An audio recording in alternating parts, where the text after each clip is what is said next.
अजित पवार यांचं निधन होऊन 3 दिवस उलटलेत. पवार कुटुंबासह राष्ट्रवादीचे कार्यकर्ते, पदाधिकारी आणि राज्यातील जनताही अद्याप यातून सावरलेली नाही. मात्र निधनानंतर तिसऱ्याच दिवसानंतर राजकीय उत्तराधिकारी निवडीची घाई होत असल्याची टीका राजकीय वर्तुळातून होऊ लागली आहे. अजितदादांच्या दशक्रियेनंतर उत्तराधिकारी निवड होणं अपेक्षित होतं असंही बोललं जाऊ लागलंय. बघूया.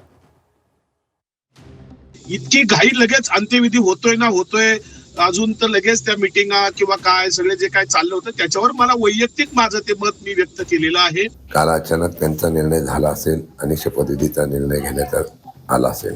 आम्हाला पण त्याची कल्पना नव्हती. काय करावं हे दिसतंय त्याचा आम्ही कधी भाष्य करणार. राजकारणामध्ये खुर्ची जिंकलेली, सार्वजनिक जीवनामध्ये खुर्ची जिंकली, माणूस हरला हे एकंदरीत चित्र पाहायला मिळतंय. म्हणून ह्या सर्वसामान्य माणसाला ह्या गोष्टी भावत नाहीत. राज्याचे उपमुख्यमंत्री अजित पवार यांचं विमान अपघातात दुर्दैवी मृत्यू झाला. अजित पवारांसारखा नेता गेल्यानं संपूर्ण राज्यात शोककळा पसरली आहे. मात्र दुसरीकडे अजित पवारांच्या निधनानंतर तिसऱ्याच दिवसानंतर राजकीय उत्तराधिकारी निवडीची घाई होत असल्याची टीका राजकीय वर्तुळातून होऊ लागली आहे. अजितदादांच्या दशक्रियेनंतर उत्तराधिकारी निवड होणं अपेक्षित होतं असं बोललं जाऊ लागलंय. दादांची चिता शांत होण्याआधी बैठकांची आणि शपथविधीची घाई का करण्यात आली असा सवाल पवारांच्या राष्ट्रवादीचे प्रवक्ते विकास लवांडे यांनी उपस्थित केलाय. एकीकडे राख सावडली जात होती तर दुसरीकडे नेते बैठका घेत होते. एवढी घाई कशासाठी असा सवालही लवांडेंनी उपस्थित केलाय. एका बाजूला अंत्यविधीच्या अजून चिताही विझलेल्या नव्हती किंवा अजून त्यांच्या डोळ्यातले अश्रूही पवार कुटुंबियांचं दुःख मी 2 दिवस बारामतीतच होतो.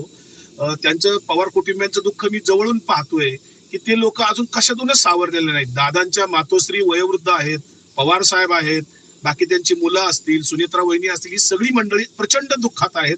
बारामतीकर दुःखात आहेत. 2 दिवस लोक तिथे बारामतीत दुकानं कोणाची उघडलेली नाहीत, कोणाच्या चुली नीट पेटलेल्या नाहीत. अशा अवस्थेत सगळी लोक असताना इतकी घाई लगेच अंत्यविधी होतोय अजून तर लगेच त्या मिटिंगा किंवा काय सगळे जे काय चाललं होतं त्याच्यावर मला वैयक्तिक माझं ते मत मी व्यक्त केलेलं आहे. पवार कुटुंबासोबतच संपूर्ण महाराष्ट्र दुःखात आहे. मात्र अचानक शपथविधीचा निर्णय झाला. शपथविधीची एवढी घाई का केली जाते आहे याबाबत मी बोलू शकत नसल्याचं पवारांच्या राष्ट्रवादीचे प्रदेशाध्यक्ष शशिकांत शिंदेंनी म्हटलंय. दुःख होतं, सगळ्या महाराष्ट्र दुःखात, कुटुंब त्यांचं दुःखाचं बुडलेलं आहे. आम्ही सगळे दुःखात आहोत. त्यामुळे या विषयाच्या संदर्भामध्ये कुठल्याही प्रकारची चर्चा ही नव्हती. शेवटी त्यांचा तो निर्णय घेण्याचा अधिकार आहे, पक्षाचा अधिकार आहे. मला वाटतं ते काल अचानक त्यांचा निर्णय झाला असेल आणि शपथविधीचा निर्णय घेण्यात आला असेल. आम्हाला पण त्याची कल्पना नव्हती. तर सुनेत्रा पवारांच्या शपथविधीबाबत आपल्याला काहीही माहीत नाही. प्रफुल्ल पटेल आणि तटकरे यांना अधिकार आहेत, त्यांनी ठरवलं असेल. त्यामुळे एवढ्या घाईत निर्णय का झाला यावर आपण बोलणार नसल्याचं शरद पवारांनी म्हटलंय. ही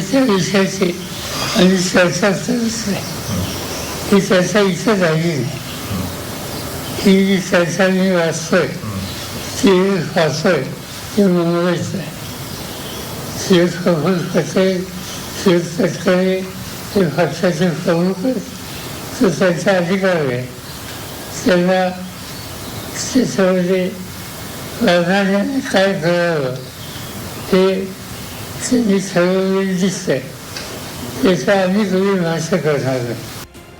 तर दुसरीकडे सध्याच्या राजकीय घडामोडी पाहता माणसापेक्षा खुर्ची महत्वाची वाटते असं म्हणत सामाजिक न्यायमंत्री संजय शिरसाट यांनी खंत व्यक्त केली आहे. माणुसकी हरली, खुर्ची जिंकली असं म्हणत दुखवटा संपला नाहीये, थोडं थांबायला हवं होतं असं मत संजय शिरसाट यांनी व्यक्त केलंय. राजकारणामध्ये जे कालच्या ह्या घडामोडी ज्या पाहिल्यात 2 दिवसातल्या, तर याच्यामुळं असं वाटतं माणसापेक्षा खुर्चीला जास्त महत्व आहे. राजकारणामध्ये खुर्ची जिंकलेली, सार्वजनिक जीवनामध्ये खुर्ची जिंकली, माणूस हरला हे एकंदरीत चित्र पाहायला मिळतंय. म्हणून ह्या सर्वसामान्य माणसाला ह्या गोष्टी भावत नाहीत. दुखवटा सुद्धा शासकीय दुखवटा 3 दिवसाचा तो संपण्याच्या आधी हे सर्व निर्णय होत आहेत. मला वाटतं हे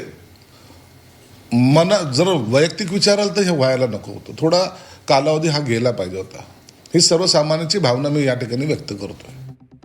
सामाजिक कार्यकर्ते अंजली दमानिया यांनी ही शपथविधी आणि उत्तराधिकारी निवडीच्या घाईवरून आश्चर्य व्यक्त केलंय.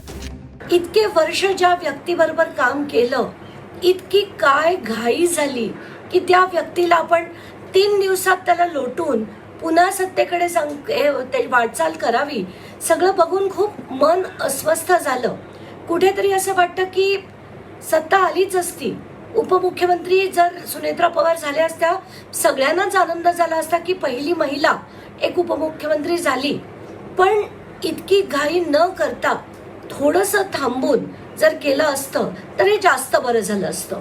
पण आत्ताच्या घटकेला मला याच्या मागे फक्त भाजपचा सत्ता संघर्ष दिसतोय. तर भावना बाजूला ठेवून कर्तव्याला प्राधान्य देऊन हा निर्णय घेत असल्याची प्रतिक्रिया यावर राष्ट्रवादी काँग्रेसच्या नेत्या रुपाली चाकणकरांनी दिली आहे. खऱ्या अर्थानं भावना आणि कर्तव्य एका बाजूला ठेवून आपण सगळं करतोय. भावना बाजूला ठेवून कर्तव्याला प्राधान्य देण्याची जबाबदारी वहिनी. खरं तर त्या माऊलीला सगळ्यात जास्त दुःख जर कोणाला असेल तर त्या माऊलीला असेल. आज ते दुःख खरं पेलण्याची ताकद त्यांना मिळो, पण ते दुःख बाजूला ठेवून दादांनी जी महाराष्ट्राची स्वप्न पाहिली होती, महाराष्ट्राचा कार्यकर्ता दादांकडे ज्या भावनेने पाहत होतं, आज पती नसताना पुढे येऊन आपण ते पेलण्याची जबाबदारी वहिनी दाखवतात. त्याच्यामुळे तुम्ही मी जास्त चांगलं समजू शकतो की ते वेदना किती असू शकतात. त्याच्यामुळे खऱ्या अर्थानं आपण आज त्यांना साथ देणं फार गरजेचं आहे. अजित पवारांसारख्या राज्यातील एका धडाडीच्या नेत्याचा असा विमान अपघातात दुर्दैवी मृत्यू झालाय. या धक्क्यातून ना कुटुंबीय सावरलेत, ना त्यांच्या पक्षाचे कार्यकर्ते, ना राज्यातील जनता. मात्र असं असताना शपथविधीची आणि उत्तराधिकारी निवडण्याची घाई का करण्यात आली, यावरून आता राजकीय वर्तुळातून चर्चा होऊ लागल्यात. थोडं थांबायला हवं होतं, अशाही प्रतिक्रिया उमटू लागल्यात.